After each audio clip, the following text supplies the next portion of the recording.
What's going on? You're in the Beat Sessions. I'm your host, Mitchell Weary. Feels so good to be back with all of you. Hope you enjoyed all that new music over the last few days that was released on October 29th.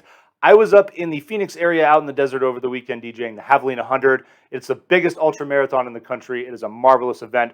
The race director, Jubilee, excellent woman, just finds a way to make this thing bigger and better every single year. So kudos to her, and thank you for having me and my good friend Erin Dial up there. That's right. Erin Dial's been on the show before. If you've seen some of the live episodes, she's an excellent DJ, and we will be up there again next year for the 20th anniversary of the Javelina 100. So if you live in the Phoenix area and you don't mind dipping out to the east side a little bit, you should come by, say hi, check out the party and all those crazy runners out there trying to run 100 miles.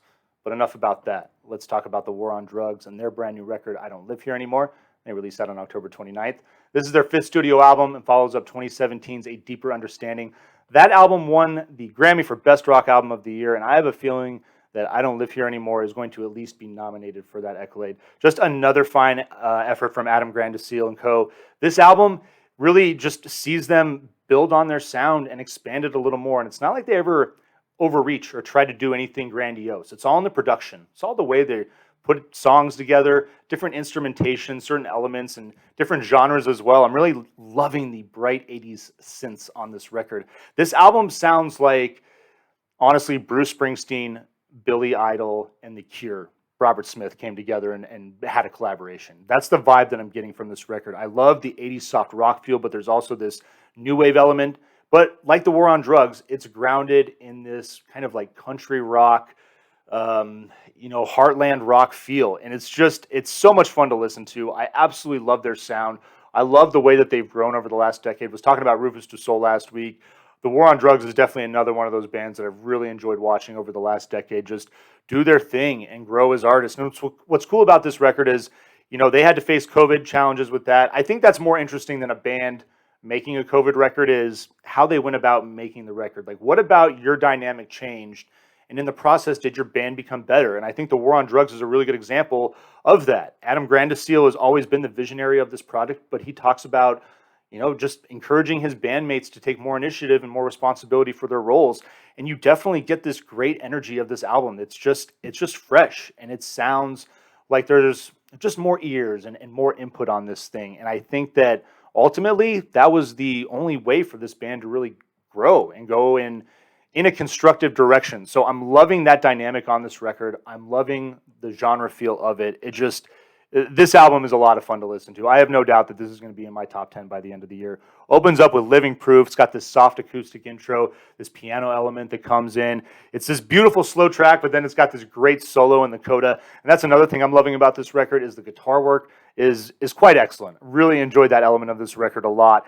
And my favorite thing about this album is that as I listen to it, it's like every song that keeps coming on, it just becomes my favorite. And I feel that way after the third listen through on this. It's a pretty impressive record. Harmonious Dream is your second song. It's up-tempo, kind of definitely brings up the pace. Got these great drums that bring in this 80s style kind of Springsteen track, but it's got this synth element as well. It really sounds like a Robert Smith and Bruce Springsteen collaboration. And I just love the idea and concept of that.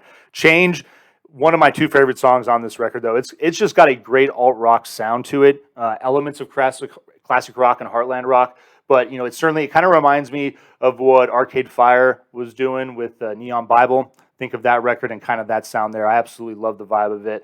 I Don't Want to Wait. Oh my goodness, this song it sounds like Genesis. It's just got this slow, dominant drum that drives the song. It builds beautifully. And then it just gets funky on the back end of it. I was really very tickled with this song and the way it was structured, and it built just really nicely into that funky element towards the end. Nicely done there. Victim is your fifth song, up-tempo, 80s style, kind of a Billy Idol feel to it that I got there. I Don't Live Here Anymore is just excellent guitar work. The hook is excellent on this thing. It's got this Don Henley rock and roll kind of 80s vibe to it. Probably my favorite track on the record, honestly. Old Skin slows this thing down, and that's where, honestly, Adam Grandiseel starts to incorporate this like Dylan thing. This Bob Dylan thing is going on with Old Skin, and I'm really just liking the way this thing builds, and the back end of it starts rocking out. Great song. Wasted picks things up a little bit, got that light 80s new wave, Rings Around My Father's Eyes, gonna kind of dip back to that Dylan feel again, and it's a great penultimate track. And then Occasional Rain is a nice rock and roll feel to close this thing out. And with the way it opens up with Living Proof, also kind of more of a rock-oriented track, kind of more in that heartland and country folk type of feel. They just act as nice bookends to what is just this really fun. It's experimental, but it's also very much in their comfort zone of what the War on Drugs does. And I just, they're finding a way to make their sound fresh in all the right ways, and I'm loving this record for that reason. So definitely a big vinyl please on this album. I hope you enjoyed listening to this record. If you did, I hope you find this review helpful. If you haven't, please like this video, share it, subscribe to the channel, do all the things to help me grow this channel, and stay tuned throughout the week for more album reviews. We'll see you next time on the Beat Sessions.